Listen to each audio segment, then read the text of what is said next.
सिगांग्रो गासै एक्स एनडिपि जानानै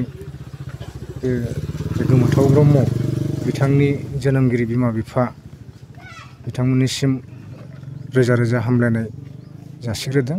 खारन जाय हाबाफारिखौ जों मावनानै होनांगौमोन बेखौ बिथांमोना गावसोरनि आरजिनाय रांजों बानायनानै जोंनि सिगाङाव बिदिन्थि हिसाबै दिन्थिनायनि थाखाय आरो फारसेथिं गोजोननायबो मोनदों जे बे मोनसे जोंनि थाखाय जारिमिनारि बिदिन्थि हिसाबै जानानै थाथोंसै।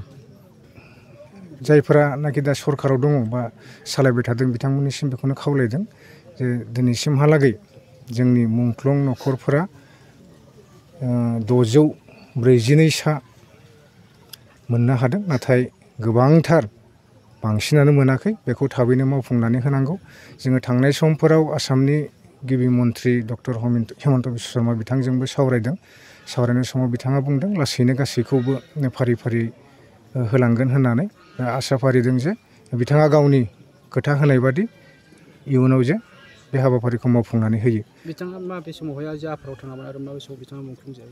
बिथाङा 2005 मायथाइयाव आफादाव थांदोंमोन। बिथांखौ आंनो आंनि आखाइजों दैथायहरदोंमोन। बेनिफ्राय बिथाङा थांनाय 2010 मायथाइनि 15 डिसेम्बरावहाय मुंख्लं जानानै थाङो।